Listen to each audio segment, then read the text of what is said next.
Let's do it. All right, we're recording. We are recording, and we are still social distancing. Welcome to the F Movie Podcast. I'm your host, Dylan Camacho. Today with me is, it's Bryce. He's down there. He's at his house. He's not at the studio. It's right over here. No, you can it's see not. the dog. Yeah. You can see the doggy. That's not the studio. Also not at the studio and in a hostage situation in Iraq. That's the director, everybody.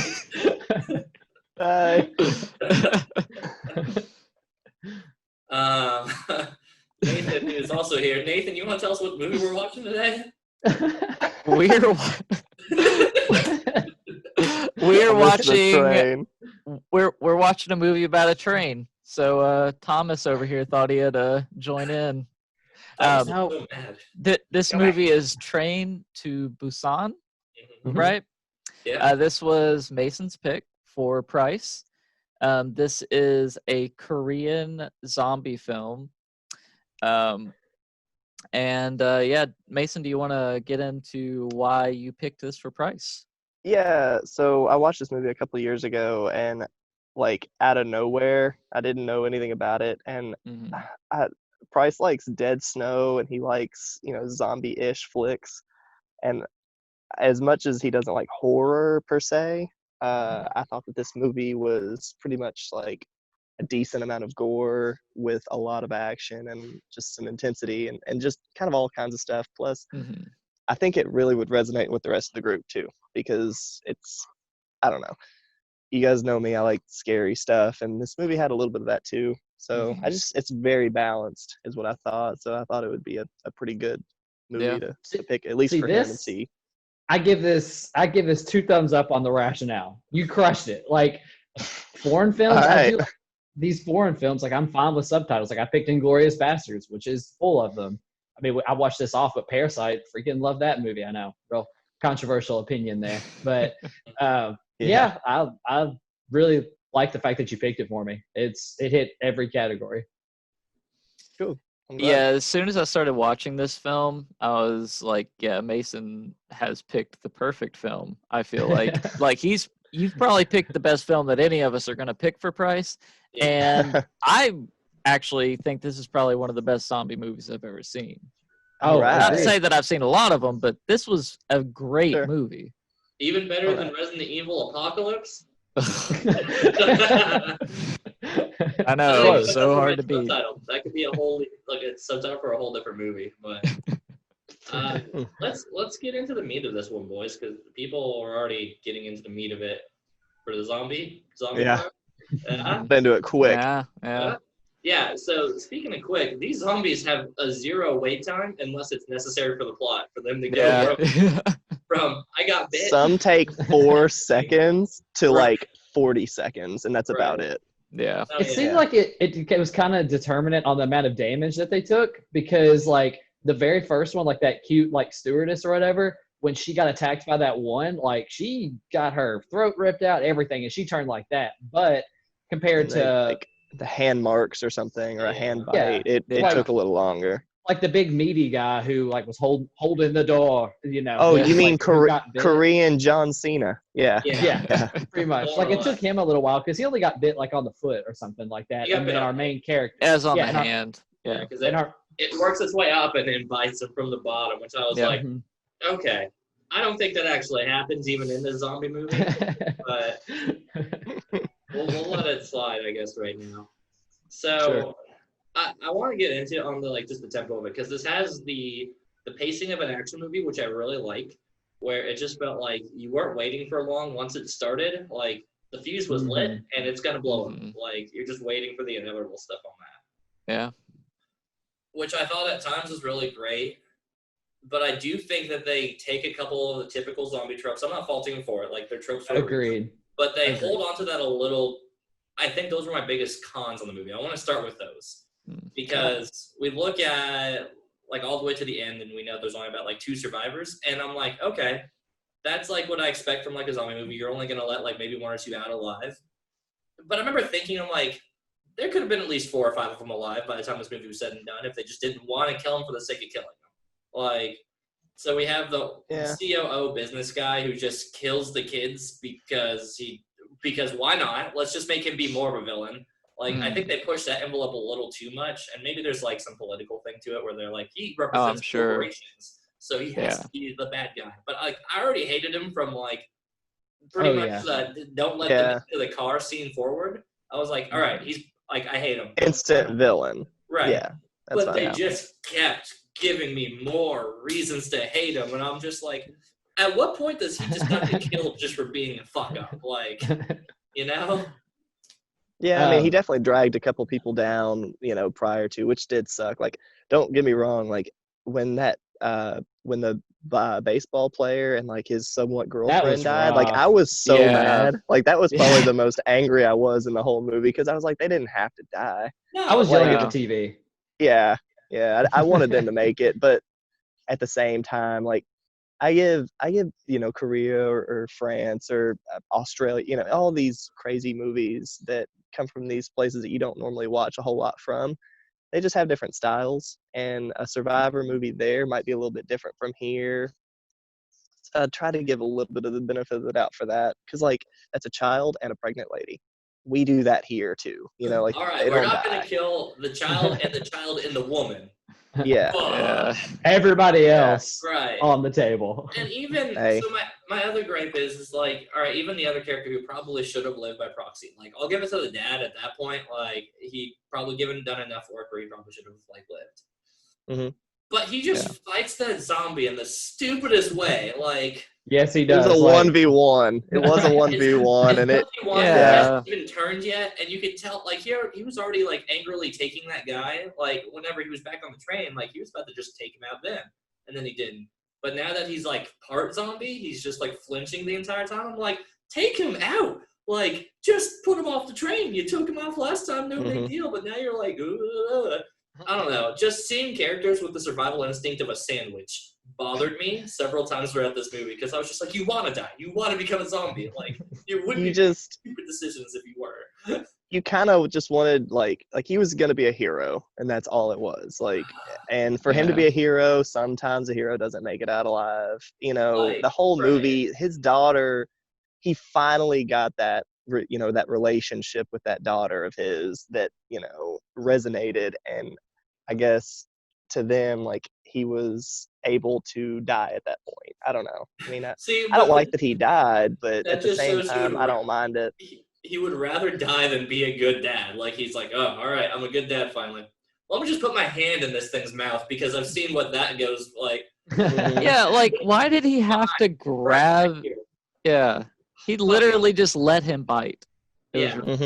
He's like, you know what, my kid's I'm gonna spend a lot more time with this kid, so if we could just wrap this up for both of us. Like, and then for like 5 minutes, the zombie just has the hand in his mouth, like, forever. Oh, hey, Theo. Cat. Now, Dylan, go back to your point with the tropes or whatever. The part that, like, that one didn't get me too much, but the one where I was like, oh, I just rolled my eyes was when they tied the door shut so they couldn't get in. And then once they broke in, I was like, all right, they're kind of in a survival situation. I kind of get it. And then they're like, throw them out. Get them out of here. I was like, okay, you are going a little bit on board, like, too much with this. And then they actually kick them out. I'm like, all right, they're dead. Like, they're going to die by the end of the movie. So, why that safer part of the train, too? Like, they're like, we're kicking you out to away further from the zombies. We're going to be safe in here. No. So in the mist, Nathan, you've mentioned this before, a group does form of fear and scared, scared beings. So like that part didn't not make sense to me, but I am with you. They put them further away from the bad stuff, which didn't really make sense. I totally get that they're scared. Like, no, I'm not mad about that. The part that I'm mad about is that as soon as that happened, my brain went, I've seen this movie before. They're going to die. And then 30 seconds passed, and then they died. That's it didn't take long. Me. Dude, that old lady. I totally expected it. Yeah. Why did she? No reason. She was just like. Yeah. That was crazy. Yeah. That was silly. Yeah, my sister died, so I'm just gonna react pretty poorly to this. The only thing I wish happened was like whenever she did open that door, she just turned around to the rest of them and just smiled, like a big fuck you to all the awful people in that train car. But Yeah. So I mean, those are definitely like my biggest gripes in the film. But man, this film is pretty sweet when it's sweet. And I think once it already starts getting in and gives you the little, I love the rules of how they present the rules with zombies. Because usually, you know, sometimes you have scientists explain it. Sometimes you do. It's always a scientist. Right. Yep. But this one was just like, oh, we're in a tunnel. Oh, they just turned themselves off. Okay. And then they just kind of go from there. And that way it felt a lot more organic for them to kind of explain, these zombies are stupid in this way. Because they're aggro killers. There is one point where they kind of had a realization about them that I don't think they had earned in any way. Whenever they first like splashed the water on the window and covered it with newspaper so that they couldn't see them anymore, how would you know that their aggression was based on sight? Because that's what they said. Because they saw how they got aggressive once they saw the people. Like the zombie was turned around, like not looking at them, and then it just happened to turn around, and that's when it went off and just went crazy. So like, oh, maybe like when they actually see you is when they go crazy. So yeah, I agree. Half and half with you on that. The main character did say that, and I thought it was weird whenever he said it. But then she splashed the water, and then they did it. So I was like, all right, that resonates. So, but I kind of liked. I liked and didn't like how no one understood that they were zombies at first. Like it took that big like CNN, you know, that big graphic with all of them texting and all of them to say like hot word zombies in order to figure out, oh wow, these human eating things are actually zombies. Like what on earth could they be? So it was kind of silly that they didn't immediately realize what they were.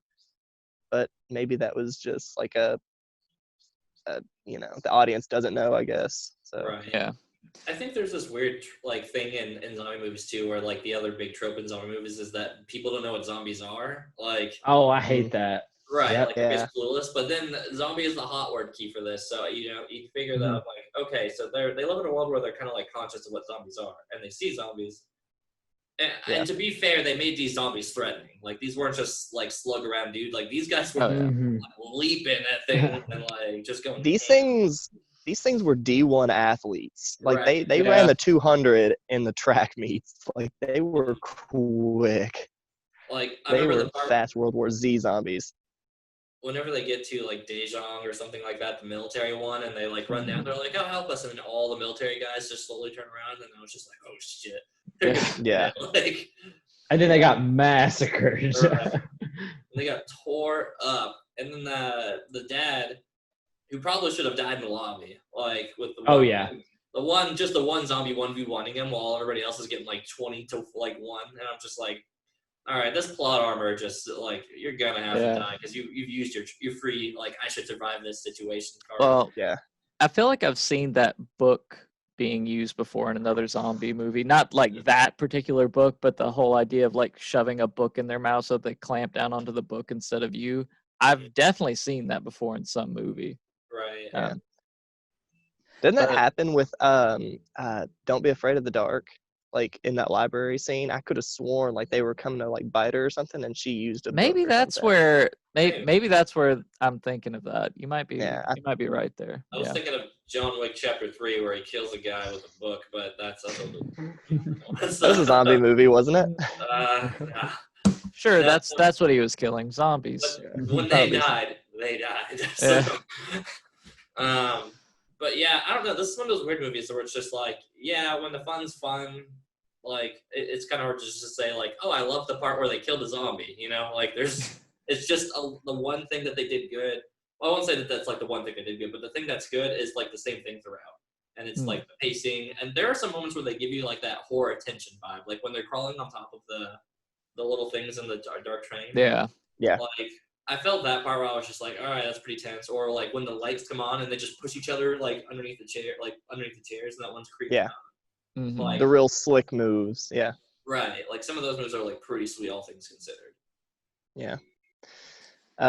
What did you guys think about the like when the notch got turned from 10 back down to like 2 every so often for about a minute at a time? Like for instance, whenever he learned about his mom, whenever he learned from his analyst that it might have been their fault, like whenever the mom's phone got turned off or whatever. Like there was a lot of these weird, short, little heart heart-tearing parts. What do you guys think about those? Do you think that they earned them? Do you guys think that they stuck around too long, or they should have stuck around longer?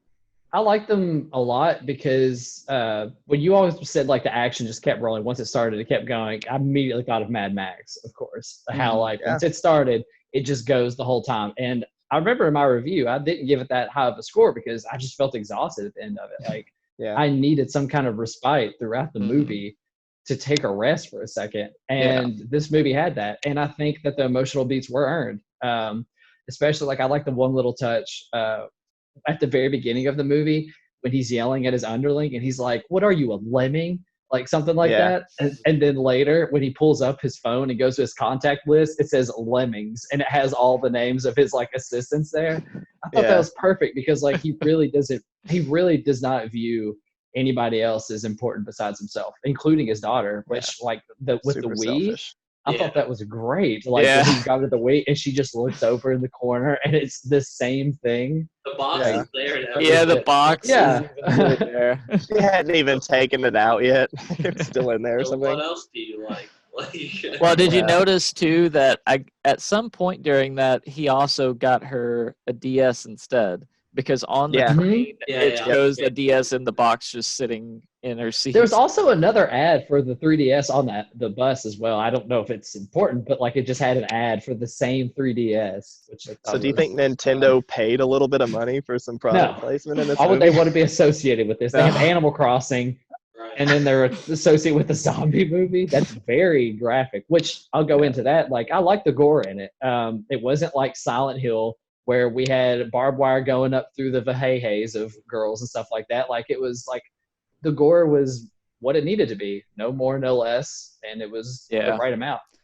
Yeah, there was nobody getting disemboweled or anything like that, which you can see a lot of times happening in zombie movies. Oh, yeah. Like even Shaun of the Dead, like in a comical extent, did it, but being disemboweled and having your guts pulled out is a pretty common zombie movie trope, and I don't care for it, so it was nice not to have to. Dead Snow is full of that. Like they literally have a scene where like they're eating the girl alive while she's alive. Yeah, it did a good job on keeping its gore tame and not having it just embellish itself in it. But I remember the Silent Hill note was something that I wanted to touch back on because they randomly have like a very Silent Hill-y score for like little bits of this movie. Like for 2 or 3 scenes, like there's like this calm, like piano, like melancholy, like tune to it. Yep. And I was just like, why are they taking Silent Hill's score for this movie? Because like I just remember that part stuck out in a really like not great way for me because I remember thinking that this doesn't match the tone and the pacing, everything that this movie's doing. Like, if it's trying to hit like a melancholy note, you don't want to hit something that's like Silent Hill, where it's just like this dreadful, like peaceful dread. But this movie is just like punch in your face dread, like horror, dead. Like, so, I don't know. That's all I can remember is like the violin and like the crazy like cello hard beats, during all the chase scenes. And I don't remember much of the slow music or the piano parts, but it only comes up for like a couple scenes. But it's just the times where I noticed, I was just like, that's a weird score to add to this one. I'm like, I noticed it too. Yeah, but murder, zombie. Like, I think this movie struck a good balance of intensity and meaningful downbeats. Like, if we want to get into kind of what we think of this movie's length, personally, I think this is a very fit movie. Like, I don't think that any of the scenes overstayed their welcome. I don't know if I would even really want to add anything. I think this movie, it ended at an appropriate spot too. Like, it didn't go into like, oh, what's it like in the contained city or anything like that. Like, it didn't need to. It was done. The daughter doesn't take a right into Dallas and just go to fight more zombies. Yeah. Don't bring that movie up. Don't. Gosh, the whole ending of 10 Cloverfield, I'm still so salty about. Like, I love this, and then aliens come up. I'm like, all right, I'm done. Sorry, go ahead. But yeah. So, okay, I'll go a waiver. You signed a waiver form for something that you didn't read the terms and policies on, Price, with that movie. And with Fit, I totally agree with Nathan. Everything he said, especially I really liked his point that like we didn't need to know what happened after that. Like the army saved him, and I really like. I know it's kind of cheesy, may not happen in real life, but I really like that the little girl was singing that song that she wrote for her dad, like so he would come and see her. Everything. I know that's kind of So cheesy, but like cheesy.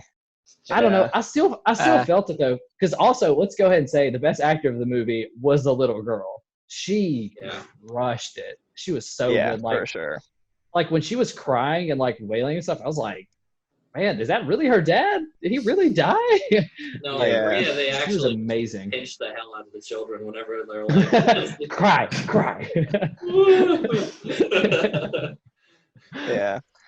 I thought that part was super cheesy too, but like it kind of went with that. Yeah, that intensity of like, you know, they were saying like copy, go ahead and kill him. Like they, you know, and they couldn't even see him. Yeah, and plus, so if you saw afterwards, they ran to the other side of the tunnel to save him. So they didn't even wait until they were within like 200 yards. They were like There's 200 yards away. Yeah, exactly. And a child. They even said it's definitely a child. But like, I liked that I guess that song came back up in some way. I just wish that it didn't define their survival versus their death at the very end. But I agree with that. Thematically, it makes sense, but also I had the qualm with thinking like, I wouldn't be singing loudly right now. Like I'm trying to not get no shit. Yeah, so they just stepped over all these dead zombies. Yeah, I was gonna say I don't know how dark it was in that tunnel, but like as they were walking into that darkness, I was like, okay, in most movies this would be the scary moment, but in this movie the zombies can't see in the dark, so they're good. But then she starts singing. Like, why would you do that? You would not do that. Right. I like that it came back in that way because I like the recital, like her talking part. But if I'm the pregnant woman in this thing, I'm like, bitch, shut the fuck up. You're punching her directly in the mouth. Yeah. You're like, listen, you can cry real quietly, but like we are. And I don't like that they made that the reason why they stay alive, even if it felt earned to have that moment, but the moment wasn't in the right place. Like, that's the only part where I felt like it was just like, you shouldn't be singing right now. Like, you should be quietly creeping along, surviving. But that goes back to my point where I'm like, everybody in this movie wants to actually die. Like, everybody has the survival instincts of food. Just eat me, please. Like, yeah. Before we get into scores, I wanted to reiterate a point that Mason made earlier about, or maybe it was Dylan, I can't remember, that made about the villain. It was Dylan. Yeah. And man, that guy is just irredeemable in every aspect. I mean, he is one of the, I'm going to say he's like one of the top villains that I have in terms of hateability, but like top villains I still have like Chun-Li or whatever from Kung Fu Panda too, because like they're like intimidating and stuff too, but he is like definitely one of the villains I've hated the most in any movie. Like he's very one-dimensional, very one-note, so he's not very interesting, but man, he is just a terrible, terrible person. He's awful. Right, and there is he was responsible. Yeah, he was responsible for so many deaths. 4 or 5 deaths in the last 18 minutes. Yeah, he's just like, here you go. So of the 5 characters who probably should survive at this point, he kills off 3 of them. So yeah, he's for sure. He kills more than 3. Well, I mean, technically our core characters. Right. He killed the old lady, like the sister of the old lady. He killed the husband of the pregnant woman. Like he killed them because he didn't let them through. He's the reason they didn't get to come through and wasted all their time and got killed. Yeah. So those 2 died because of him. He killed the baseball player and his girlfriend because he tossed the girl at a zombie. Proxy. And then he also killed our main character dad. So he killed 5 people himself for sure. After the first 1 or 2, real life man. No, if this is America, he gets gadded. Like, good night. He's done. Korea, they're a lot more sympathizing. I guess. So unless you're on the wrong side of the train, then they just want to tie you off and say, you know what, try your luck with the zombies, buddy. Sorry. Yeah. Do you want to crack into the scores on this one? Yeah. Cool. Go for it. Nathan, you go ahead. You're on the train. Yeah. This movie is very solid. I was hesitant whenever I saw I was going to have to read subs the whole time, but it pulled me in very quickly, and it's, like I said, it's probably the best zombie movie I've ever seen. not to say that I've seen a lot, but I've seen a fair number of them. So Sure. I think I'm gonna land at like a 8.5 with this movie. It was Very cool. very good. I enjoyed the whole ride. It kept my full attention in a way that not every movie does. Like Brokeback Mountain, I was playing Animal Crossing while that was going. Same, exact Yeah. same. Yeah. Yeah. Dylan, you want to go ahead? Yeah, you go ahead, Mason. This movie. This movie, I really enjoyed like how quick the zombies were, and something that we talked about at the very beginning of this podcast was, for only 2 people to survive. I think that is almost gratuitous because of how quick these zombies turned and how ruthless they were. Plus, they were on a train, so like I don't know, it's like putting C4 in a mailbox. Like there was a bad situation in a very bad location. So for all this action to actually work and for all the zombies to do as well as they did and like for it to be that believable, I guess I really like this movie. I give it a 9. I don't know, it stands out. I'm kind of with Nathan. It is among the top zombie movies. I've seen a bunch, so I don't know if I could put it up there, but yeah, it's a 9 for me. So I think I give this movie a 7.5. And here's why with this. So I would say at its best, this movie is like slapping at an 8. Like whenever I would say once they're into the action, like the first third like chunk of the movie, the real movie, not like the pretense setup, like the zombie movie onwards. The first third of it, I was like, all right, stakes are cool. They're learning all this stuff. Everything's going crazy. Like, hell yeah, I really felt it on that one. The times where it was doing solid moments where it was being like a scary horror movie instead of just being like action zombies. I was like, I felt the stakes on that one, and when they're creeping around and all that, I thought that was great. Mm-hmm. But again, the people just want the stupid decisions that people were making in this in a world where they shouldn't have the excuse for it. That's my biggest. They know zombies. They know zombies exist. Yeah. And they just kept fucking breaking all the rules anyway. So yeah, I'll agree. It was a lot of small mistakes made by like a bunch of different people. So like, for instance, a couple of those times there at the very end, one guy just didn't shut the door. Yeah, and there were times where they weren't shutting exactly. the door. Or, and that was one guy making a pretty bad little mistake. And then another guy, like, he accidentally opened another window or something, and then something else, fell out. Or I don't know. I'm with you though. There was a lot of little mistakes that you're like, in this type of situation, you're like, you don't make these mistakes, guys. Like, come on. right. These things are bad news. In a world where they should know better, they just don't. And that bothered me. And I think there's some of the deaths are just stupid because they wanted the executive bad guy to be continually executive bad guying. So that reminds me of one of the deaths that irritates me. The train conductor was killed by him too. Yeah. And the train conductor is the only good. He was the truly like most honestly good guy out of this whole thing. He was the real hero of this story, and he got killed by that asshole character.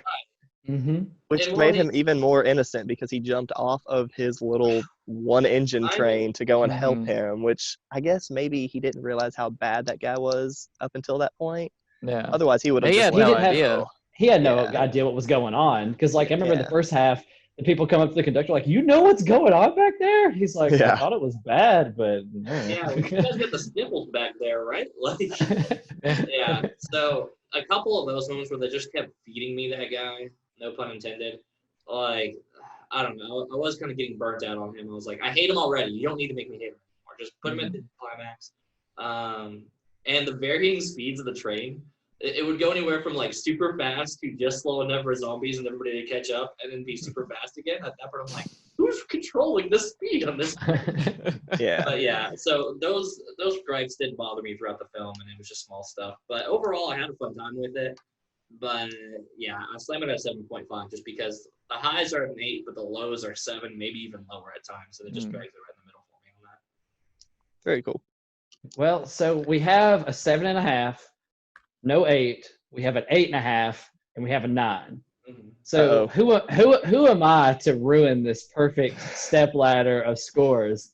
And I'm going right in an 8, actually. The whole conversation, like, I came out of this and I'm like, I'm probably going to give it an 8. And then after talking with you, I was thinking about going 8.5, but like, I can't quite reach the 8.5 range.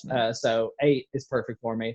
I really like the movie. It's perfectly fit. Like I said earlier, the violence and gore is very, very, I don't know, applicable. I don't know the right word. Appropriately tame, I guess. Yeah, appropriate. Yeah. Yes. Yeah. And I liked all the actors in it. It wasn't too long. I don't know. I don't have more to say about it because I've really enjoyed the confined atmosphere for it and how it worked the whole movie. Like you always felt like you were on top of each other the whole movie. And going back to our last discussion about Brokeback Mountain and how the cinematography was good. Again, you could fart a camera out anywhere in that beautiful landscape and you're going to have a good shot. Here, like they had to work with a very confined space and do very unique things with the camera in order to make it seem dynamic to bring you into that world. Yeah, and my particular favorite was like I told Mason, it was that shot when he's in the bathroom on the phone or whatever, and it has like that painting shot of like the mirror over here, and then it kind of pans over to him, and then you see him in the mirror over here, and then like you see the depth shot where like it has all the mirrors and like you can see him multiple times. I thought that was really neat, and they were really working with the confined space that they had. Yeah, I think my favorite shot from this movie, I told Price, like right before all of those zombies are getting dragged behind that one car train, like all of them spreading and fanning to it. It was like an aerial shot. I thought that was like the best shot of the whole movie. What did you think about them basically all running and colliding into each other like that? That wasn't the first time that they did some crazy like compilage sort of thing, but like this felt like World War Z zombies almost. They were. They really Which were. I mean, I appreciate that. I think that's a good kind of zombie. Yeah. It makes it more threatening rather than the slow shambling ones where like you're sprinting at full speed and you're like, oh, are they still behind me? And they're like 3 miles behind you. That's the thing. If these were Walking Dead zombies and you're on a train, you could survive. You could have some strength in numbers. I think you just close a few doors and keep them in the back. Well, exactly. But these are quickly turning, crazy zombies that can break through glass and like, I don't know, somehow drag themselves behind a train by like one set of wrists. So, I was thinking at some point that wrist was going to break. Right. But the other thing too, it wasn't clear that it was even possible to really kill them. Like, a blow to the head with a baseball bat in The Walking Dead, that zombie's done. These guys just kept on going. Right. Yeah. Well, in Walking Dead, it's because the zombies have been around for so long that they've decayed, and like over time, the bones are going to like decompose and become a lot less durable. And in this, like they turned like 30 seconds ago, so they still have anywhere from 1 to 20 seconds from like the amount of turning time with that. You know what this movie really needed though, that I would have loved, is to have a cast. Tom Hardy. Well, yeah. If all the zombies Tom Hardy, nobody would have stood a chance. But if they had just done a thing where like the characters knew that were like, okay, we're zombies, we're dealing with zombies, and not full on like knowing it like Zombie Land or something like that, but just enough to be able to like fight and deal with it while still have like the battle going on, I would have loved that so much more. Instead of just throwing themselves into it and letting COO, executive of train, killing everybody, just keep being the main villain. I hate that guy. Yeah, that guy sucks. That guy sucks. We all do. Big suck. Yeah. That guy's a big suck. But all right, that's our show, everybody. Going into next week, I got you. It's like, come on. All right. So going into next week, we have one more week to sit here and please Price, I guess. That's the whole point of this. That's the whole theme. Yeah. So Nathan, it's your shot. Don't miss your chance to blow. You only get one opportunity. It comes once in a lifetime. What movie? Mom spaghetti. So I'm going to go with The Fountain. I don't know if this is gonna really hit the mark for Price. As we've discussed before, Price and I have very different interests in movies, which is what Yeah. makes it hard for me to even know what to suggest, because I feel like I've not watched many of the kind of movies that Price is gonna enjoy. None of us have. Well, I mean, he did enjoy this movie, and True. I already think you have like knocked this out of the park with that movie. I mean, Mason you finally might, get the rose. yeah. Too bad you won't be able to get it in person. Yeah. Yeah. Oh. But yeah, I mean, we'll see how this one goes. It's Hugh Jackman. It's kind of a trip through time story. It's not much to spoil that this is about the Fountain of Youth and a conquistador that finds it. It's I like that Sounds word. interesting. It is, Conquistador. yeah. It's an interesting one. So I mean, like with being John Malkovich, maybe I'll just get a out of nowhere man. like here's Might. something nobody's ever seen. Okay. We So, haven't we'll forgotten. see. We Yeah. haven't forgotten that movie. Malkovich. Yeah, I think that's our show for today. Yep. Yeah. Any Hi, Bailey. plug-in or hey. Bailey's Get just my our plug-in. cap. Yeah. That's our plugs, everybody. Make sure to go check out Bailey. She's in Iraq's #1 fortress that Mason lives in. Yeah. Come find me, zombies. Yeah. All right. Well, that's our show. We'll see you all next week. Farewell. Goodbye. You're supposed to say bye, Dylan. Don't just look at the camera real awkward. I just like to Just see how froze long up. we'll keep recording. It's still going, as it turns out. Yeah. Well, he can still edit it, I believe. No, I don't Yeah. want to. This is better.